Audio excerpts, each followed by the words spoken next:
Hello everyone.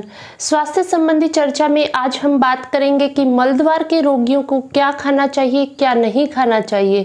हमारे videos में अक्सर जो पाइल्स पर हैं, फिशर्स पर हैं, उनमें प्रश्न आ रहा है क्या हम दूध ले सकते हैं या नहीं, क्या हम ये फल खा सकते हैं या नहीं।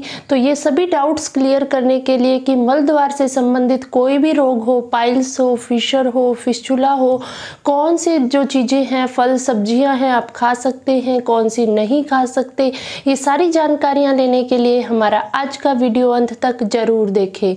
हम और भी हेल्थ और आयुर्वेद संबंधी वीडियोस बनाते हैं। अगर आप अपने स्वास्थ्य को लेकर जागरूक हैं और सही आयुर्वेदिक जानकारियां चाहते हैं तो कृपया हमारे चैनल को नीचे दिए सब्सक्राइब बटन और साथ लगी बेल आइकन को प्रेस करके हमारे आने वाले वीडियोस के लिए जरूर सब्सक्राइब कर ले। मलद्वार से संबंधित रोगियों का अक्सर एक कॉमन प्रश्न आता है, क्या हम नॉनवेज ले सकते हैं या नहीं। अक्सर देखा जाता है जिनको मलद्वार से संबंधित रोग रहते हैं उनमें पाइल्स हो, चाहे फिशर हो या फिस्चुला हो, उनमें अगर रोगी नॉनवेज लेता है या अल्कोहल का, शराब का सेवन करते हैं तो उससे देखा जाता है ब्लीडिंग बढ़ जाती है। तो अगर नॉनवेज का सेवन किया जाता है तो यह मलद्वार से संबंधित रोगों को और बढ़ा देता है, क्योंकि इससे जो टॉक्सिन्स होते हैं वो मल से निकलते हैं। अगर आप नॉनवेज लेते हैं तो उससे जो टॉक्सिन्स हैं वो हमारे मलद्वार से निकलते हैं, जिस कारण इरिटेशन से या तो जलन होने लग जाती है मलद्वार में या फिर ब्लीडिंग होनी शुरू हो जाती है। इसलिए जो नॉनवेज लेते हैं उनको देखा जाता है मलद्वार से संबंधित रोग भी ज़्यादा होते हैं। अगर आपको लेने का मन है, आप कभी कभार जब आपका रोग ठीक हो, आपका हीलिंग हो चुकी है, उस समय आप कभी कभार ले सकते हैं। डेली आप इसकी नॉनवेज की या अल्कोहल की अगर हैबिट डालते हैं तो उससे दिक्कत ज़्यादा आती है। स्मोकिंग है, धूम्रपान है, वैसे तो यह शरीर के लिए हानिकारक है पर इसका ज़्यादा इफेक्ट हमारे फेफड़ों पर होता है, तो इसलिए हमारे लंग्स ही इससे ज़्यादा इफेक्ट होते हैं। अक्सर मलद्वार से संबंधित रोगों में इसका उतना इफेक्ट नहीं आता है।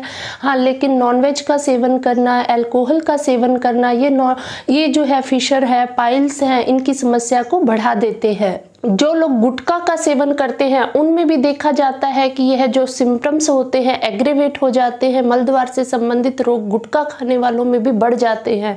इसलिए नॉनवेज है, गुटखा खाने की आदत, अगर आपको मलद्वार से संबंधित रोग है या बार बार आपको समस्या आ रही है तो ये आपको छोड़ने होंगे, क्योंकि स्वास्थ्य ही सबसे बड़ा है। अगर एकदम से आप अपनी हैबिट चेंज नहीं कर सकते तो धीरे धीरे आप आदत डालें, कम करते जाएं, जिससे कि आपकी यह हैबिट छूट जाए और आपको मलद्वार से संबंधित रोगों से भी छुटकारा हो।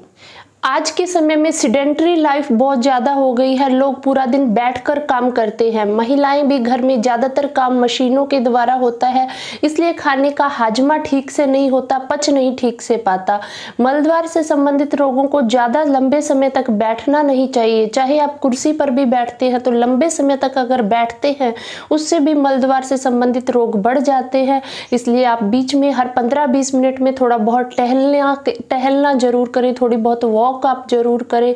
और घर के कामों में भी महिलाओं के लिए कहना चाहेंगे कि थोड़ा बहुत जो शारीरिक श्रम है वो जरूरी है, ताकि आप आने वाली समस्याओं से बच पाएं। आजकल जो है मोटरसाइकिल से या कार्स में ज़्यादा समय तक बैठा जाता है, जिसके कारण भी यह दिक्कत बढ़ रही है। ज़्यादा लंबे समय की सिटिंग भी मलद्वार के रोगों को बढ़ा देती है, तो इसलिए ज़्यादा लंबी सिटिंग को आप अवॉइड करें। मलद्वार से संबंधित रोगियों को डिब्बा बंद भोजन पदार्थ है, बाहर के खुले चाट, पकोड़े, मसाले, समोसे आदि का सेवन भी कम करना चाहिए। डिब्बा बंद भोजन पदार्थ है उनका भी कम सेवन करना चाहिए। उससे मलद्वार से संबंधित रोगियों को दिक्कत आ सकती है, उनको मलद्वार में जलन हो सकती है या मलद्वार में ब्लीडिंग हो सकती है, तो समस्या बढ़ सकती है। इसलिए बाहर का खुला डिब्बा बंद भोजन भी कम लें। फाइब्रस डाइट है, सलाद का इस्तेमाल भरपूर करें, मौसमी फल सब्जियों का इस्तेमाल जरूर करें। चीकू है, पपीता है, आम है, इनका आप इस्तेमाल कर सकते हैं। मलद्वार से संबंधित रोगियों को केले का इस्तेमाल नहीं करना चाहिए, क्योंकि केला जो है कॉन्स्टिपेशन करता है, कब्ज की कर देता है, जिस कारण मलद्वार से संबंधित रोगियों में दिक्कत बढ़ सकती है। इसलिए केले का इस्तेमाल जिनको मलद्वार से संबंधित रोग हैं वो कम करें। अनार का इस्तेमाल भी अगर खून की कमी हो तो आप कर सकते हैं, अदरवाइज अनार से भी हल्का सा कब्ज हो जाता है है, इसलिए केला और अनार ये 2 फ्रूट्स हैं जो कि आपको छोड़ने हैं। ये कभी कब्ज कर सकते हैं जिस कारण समस्या बढ़ सकती है। बाकी आप मौसमी फल सब्जियों का इस्तेमाल भरपूर करें। मलद्वार से संबंधित रोगियों का अक्सर प्रश्न आता है, क्या हम दूध पी सकते हैं? दूध पीने से पस बन जाती है। अक्सर लोगों में यह प्रश्न या धारणा है, तो ऐसा नहीं है। आप दूध पी सकते हैं। स्पेशली अगर हल्दी वाला दूध पिया जाए तो मलद्वार के रोगियों में, चाहे वो पाइल्स है, चाहे फिस्टुला है, चाहे फिशर है, उसमें बहुत फायदेमंद है, क्योंकि हल्दी एक नेचुरल वुंड हीलर का काम करती है। हमारे जो घाव हैं उनको भरने का काम करती है। तो इस समय तो मार्केट में गांठ वाली ताजी हल्दी भी मिल रही है। उसको आप थोड़ा सा कद्दूकस करके थोड़े दूध में पका लें, 1 गिलास दूध का, और 3 कप उसमें पानी के डाल लें। उबल कर जब दूध मात्र शेष रह जाए तो उसको छान कर अगर पिया जाता है तो वह घावों को भी भरती है, जख्म जल्दी ठीक होते हैं, मवाद भी नहीं बनती। तो हल्दी वाला दूध पीना तो मलद्वार के रोगियों के लिए बहुत ही ज़्यादा फायदेमंद है। प्रोटीन रिच डाइट का प्रयोग किया जाए तो मलद्वार के रोगियों के लिए बहुत फायदेमंद है। प्रोटीन्स के सोर्स होते हैं चना है, सोयाबीन है, पनीर है, टोफू है, ये आप ले सकते हैं। इससे घाव जल्दी बढ़ते हैं। हमारे जो प्रोटीन से टिश्यू का जनरेशन अच्छे से होता है, जिस कारण अगर आपको कोई घाव हो गया है, मवाद बन रही है, तो वो ठीक जल्दी होती है। तो इसलिए आप प्रोटीन रिच डाइट का भरपूर प्रयोग करें। लाल मिर्च का इस्तेमाल जो मलद्वार से संबंधित रोगी हैं उनको कम करना है, क्योंकि उसके कारण इरिटेशन हो सकती है, जलन हो सकती है, दर्द बढ़ सकता है। तो इसलिए जिनको मलद्वार से संबंधित रोग रहते हैं उनको लाल मिर्च का, मसाले वाली चीज़ों का इस्तेमाल भी कम करना है। लस्सी या छाछ का प्रयोग करना मलद्वार के रोगियों के लिए बहुत फायदेमंद होता है। तो उसमें भी आप थोड़ा सा भुना हुआ जीरा और सेंधा नमक डालकर अगर लस्सी का प्रयोग किया जाता है तो यह लस्सी या छाछ का इस्तेमाल करना मलद्वार से संबंधित रोगियों के लिए बहुत ही ज़्यादा फायदेमंद है। हमारे शास्त्रों में भी बताया है, चाहे बवासीर हो, पाइल्स हो, बवासीर की दिक्कत हो, फिशर हो, फिस्टुला हो, सभी के रोगियों के लिए लस्सी या छाछ का इस्तेमाल करना बहुत फायदेमंद है।